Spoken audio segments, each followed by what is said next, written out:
All right, good afternoon. Starting off with Ukraine, I can tell you that following the attacks that we've seen across Ukraine in the last several days, we reiterate without exception that all parties must respect their obligations under international humanitarian law and take constant care to spare civilians and civilian infrastructure so that they are protected, their houses preserved, and essential services remain. As you know, there have been intense shelling in the frontline cities, including Nikopol, Zelenodolsk, and Dnipropetrovska oblast, where hostilities have left a path of destruction, with dozens of houses damaged, as well as shops, schools, and pharmacies. And this includes the strikes that killed and injured civilians yesterday close to the rail station in Chaplyne in central Ukraine, which was especially concerning. Also, a quick note to add that the humanitarian coordinator, Denise Brown, has started a 3-day mission to eastern and central Ukraine to see firsthand the humanitarian impact of the war and efforts undertaken by humanitarian organizations in the country to support the people affected. This will be her first visit to eastern Ukraine since she assumed her new role late July. She will be traveling to Kryvyi, Kharkiv, and Dnipro. Turning to Ethiopia, I want to state yet again that yesterday's theft of fuel in Mekelle will jeopardize our humanitarian operations to people who so desperately need our assistance in Tigray. Just a few numbers to put things in perspective on the impact of yesterday's loss. An estimated 2 million liters of fuel are required every month for humanitarian operations. Prior to the arrival of the latest tanker, some 1.8 million liters of fuel had been brought into Tigray since April via the only open road into Mekelle. It is now the lean season, and we are highly concerned about the impact this might have on malnutrition rates and food and insecurity in the region. In Tigray, since early April, when food supplies started coming in through that road, and as of mid-August, more than 81,000 metric tons of food were distributed to about 4.8 million men, women, and children. And I just want to reiterate also again and repeat our concern for civilians who are in the frontline areas and call on parties to adhere to their obligations under international humanitarian law to ensure their protection. We also renew our call on all parties to uphold their obligations under international humanitarian law and to respect humanitarian personnel, activities, assets, and goods. And some good news from Yemen. Our colleagues there are telling us they've received their first contribution from the private sector for the UN coordinated plan to prevent a massive oil spill from the FSO Safar tanker. The multinational HSA Group announced today they will donate $1.2 million towards the plan. We very much welcome this contribution, which brings us to $64 million raised so far for the operation. We have less than $16 million that are needed to reach the $80 million target to start the emergency operation to transfer oil from the Safar tanker to a much safer vessel. $16 million in the grand scheme of things is not much money. I'm sure there are a whole bunch of people around the world who could help.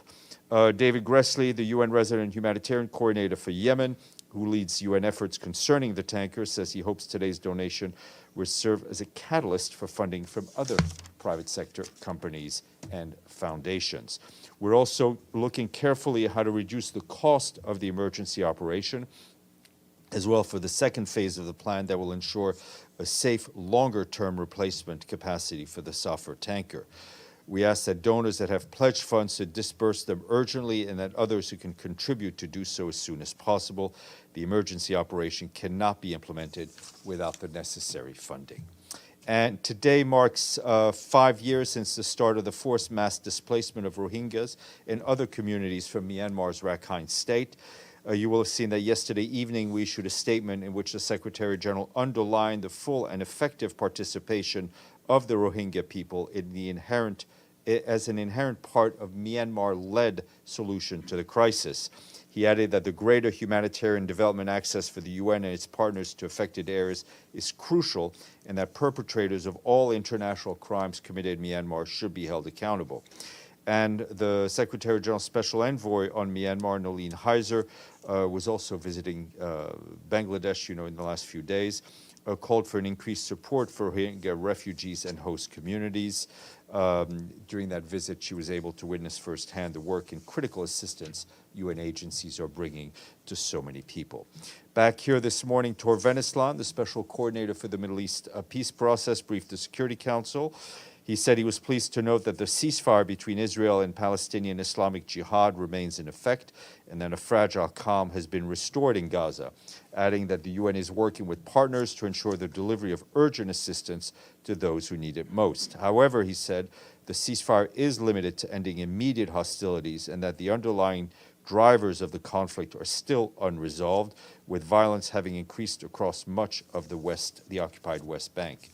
Unless fundamental issues are addressed, the cycle of acute crisis followed by short-term fixes will persist, he said, and called for concerted efforts to restore political horizon and resume meaningful negotiations. His full remarks were shared with you.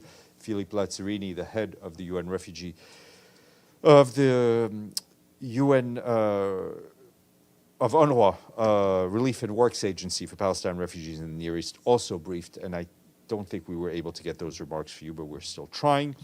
In Sudan, about 200,000 people across the country have been impacted by heavy rains and flooding since the start of the rainy season in May. More than 30,000 houses have been damaged or destroyed, and hundreds of acres of cropland wiped out. Further damage is anticipated, and the peak of rains is usually between August and September, with more than 460,000 people could be impacted by floods by October. We and our humanitarian partners have reached more than 40,000 people with critical supplies. However, the 2022 humanitarian response plan is underfunded, standing at 31%, or $607 million out of $1.9 billion required. From Afghanistan, the Food and Agriculture Organization is implementing a program to protect rural livelihoods amid continuing drought an extreme economic crisis, and will support more than 9 million people across 34 provinces this year. The program also helps women engage in income-generating activities by making intensive use of farmer field schools. It also provides packages of wheat, soybean, chickpea, and mung bean crops, as well as vegetables, including onions, squash, cauliflower, along with fertilizers and tools to cultivate and eventually market the output. Lastly, the Secretary General appointed the members of the Peacebuilding Fund's 7th advisory group. The 10 members appointed today will serve a 2-year term. The Peacebuilding Fund, as you know, works to sustain peace in countries at risk or impacted by violent conflict. It is designed to support programming that needs to be started quickly and flexibly when requested. Last year, with deteriorating political and security conditions, as well as the pandemic, the fund scaled up its commitment and approved a record high investment of $195 million in 32 countries. More details in the email we sent out this morning. Edie. Very much, Steph.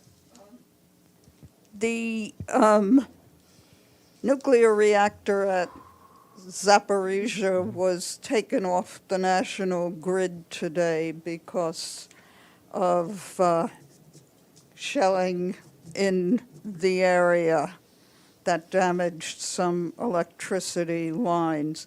Can you give us any update on the IAEA plans which involve UN security on a visit to the plant? Sure.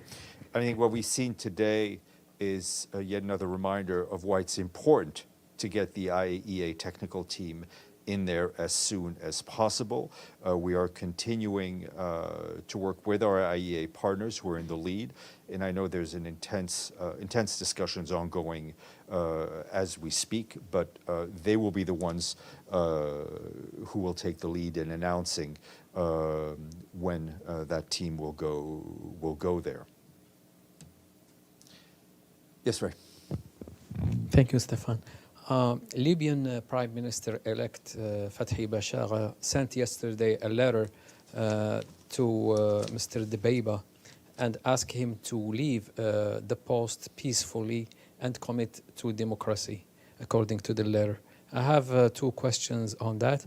First one, what's your comment about that? And also, when will be the special voice be announced? Knowing that he was approved, it looks like his candidacy was approved by Security Council days ago. Thank you. Well, on the Security Council process, we all know how that works. So until there's an official announcement from this podium, nothing is official. You know, we're watching with the concern the developments in Libya, including the mobilization of forces, the threats of resorting to force for political aims. I think it's very important that there is a de-escalation on that front, and that everyone keeps in mind the needs of the Libyan people. And those needs are political harmony, their peace. Nobody wants to see anything go backwards. The leadership of the mission, Rezenenga, who is the officer in charge, is in Tripoli, and he's continuing to engage with all relevant actors.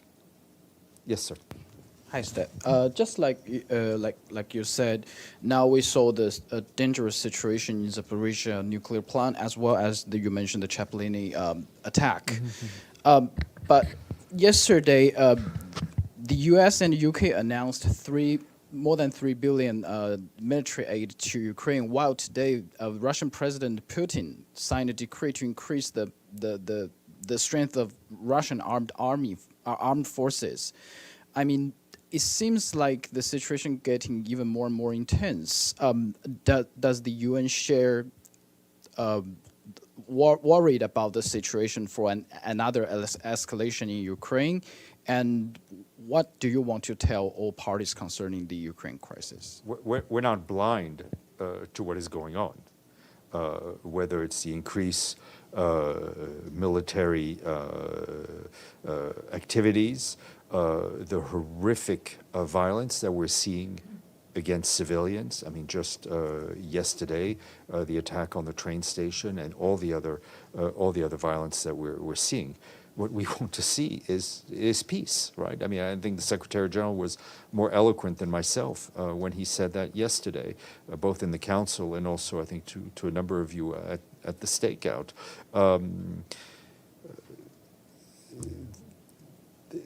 We need to see an end to the violence. We need to see an end to the military activities. Yes, sir. Thank you, Stéphane. About 3 months ago, I asked you about the lack of funding for the humanitarian programs, with exception of Ukraine. And that lack of funding continues, and today there are reports of even camps for Syrian refugees in Iraq and in Syria cutting sanitation, cutting water, cutting essentials from refugees. As this week they cut it from all the camps because of the lack of funding.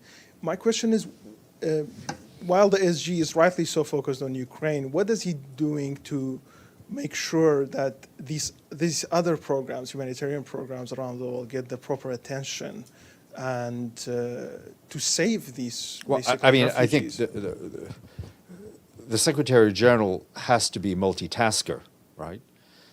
Just because he's focused on Ukraine doesn't mean he's not dealing with other crises. I mean, just in fact, a few hours ago, or not even less than a few hours ago, he was on the phone with the Prime Minister of Ethiopia, Abiy Ahmed. He will be on the phone with Debretsion Gebremichael, the head of the TPLF, to deal with that crisis, which just erupted.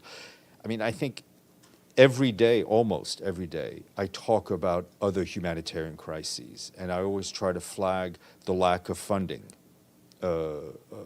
which is tragic for all of these people, not only people in camps in Iraq or Syria, but we know that rations had to be cut at some point in Yemen or in the Horn of Africa because the money is not coming in.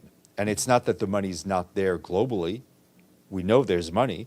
And whether it's the Secretary General, whether it's David Beasley, who does this very vocally, and other heads, or Martin Griffiths, or Kathy Russell, heads of other UN agencies, everyone is trying to shake the tree, right? We need the money for these humanitarian crises. When humanitarian appeals are 10% funded, 20% funded, 30% funded, it means that we do not have enough money to feed people, to house people, to provide health services. Yes, Ephraim. Thank you, Stéphane. Just a quick follow-up on this one, and then I have another question. Mr. Filippo Grandi called this discrepancy in funding double standards in his last conference that he gave us. Mr. Martin Griffith, on the other hand, wouldn't call it double standards, but he said it's just a sign of the international community being just preoccupied with the affaire du jour, as he called it. How does the Secretary General read this discrepancy in funding, which is getting, from your briefings, more and more scandalous, actually, compared? Well, listen, I can't speak to the motivation or the processes of donors. There are some member states that are extremely generous, right? Others who we feel could be more generous, right? I mean, that's just a fact. We also know that there's a lot of money in the private sector. There's a lot of money in foundations. There isn't a lack of money in the world. You know, what there is a lack of money going to people who are literally facing starvation.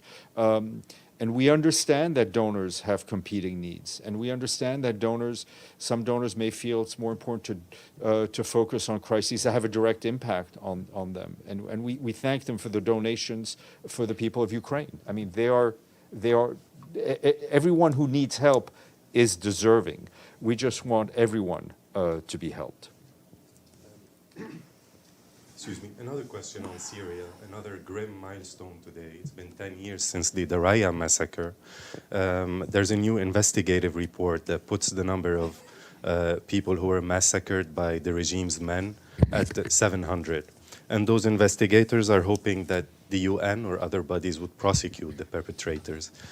Is there anything that's being done around that massacre or other in Syria? This is the first part. Whether it's in Syria or other conflicts, there will come a time for accountability. There will need to be accountability for crimes committed against civilians. There are a number of mechanisms that are gathering information on Syria, notably the Independent Commission set up by the Human Rights Council and others.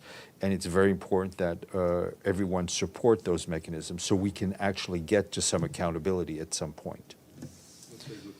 When he first became Secretary General, he said that Syria was the top priority in his mandate. And we don't know, where is Syria today on his priorities? Well, it remains, the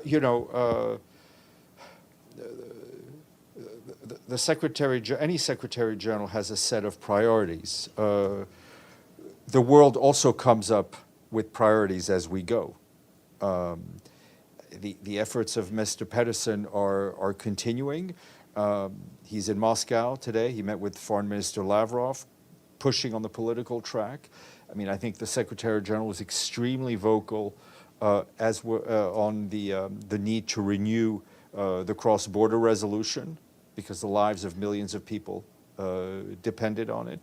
I can tell you that it remains a focus. It's not, I mean, this question often comes up. It's not as if there is a crisis that is a favorite child of his, right? I think Antonio Guterres at the heart is deeply a humanitarian, and he is trying to help everyone who needs our help. Miriam, and then Linda. Thanks, Steph. As you're aware, U.S. officials sent a response to Iran's comment on European draft proposal yesterday. revived Iran nuclear deal is closer than 2 weeks ago. What does Security General think about JCPOA revival? Well, the Secretary General also this morning, to show you that he's dealing with multiple crises, was on the phone with the Foreign Minister of the Islamic Republic of Iran. Let's try that again. I was going to suspect listening devices, but this room's pretty open and transparent. No, to say that he's dealing with competing, with many crises. He was on the phone this morning with Hossein Amir Abdullahian, the Foreign Minister of the Islamic Republic of Iran. They talked about the JCPOA and the Secretary General's position that it is very important that all parties work towards the resumption of the JCPOA. And they also touched upon the ongoing discussions in the NPT talks and the need for all member states to reach consensus on the NPT. Did they also talk about IAEA questions from Iran that hasn't been answered? This is all part of the discussions on the JCPOA. I cannot tell you if they specifically talked about that, but obviously we all know there are a lot of interlinked issues on the JCPOA, and we very much hope that all the parties to the JCPOA will reach an agreement. Ms. Fasoulou. I have a question regarding the SG's investigation of the killings at the prison in Donetsk. I know it's a recent appointment, et cetera, but I was wondering if there's been any movement at all that you could tell us. Well, I mean, the movement that has happened is that we named the fact-finding mission, the 3 members. They are ready to deploy. The discussions about the timing of the deployment and the assurances that we will get, not only for their safety, but just as important, on access, right? I mean, as a fact-finding mission, what they need is free access to the facts, whether it's people, whether it's places, whether it's papers. Yes, sir. Hi, Stéphane. I have 2 questions about Lebanon. Mr. Vanesslan said today there were firing ranges in operation in South Lebanon that he said were a blatant violation of UN resolutions. Do you know what these firing ranges are? No, I'll try to see if I have more details, but I know I don't know more than he does, but we'll try to get you some. And he said there were rising incidents that were restricting UNIFIL. You're right. There needs to be read. If it's perfect. He said there were rising incidents that were restricting UNIFIL in the area. Do you know what incidents he's referring to? These have to do with incidents of freedom of movement of UN patrols. Do you have any more information about? No, what kind of... we'll get that to you. We'll put you in touch with our UNIFIL colleagues. Thank you. Great. Okay. Hasta viernes. Maybe I could.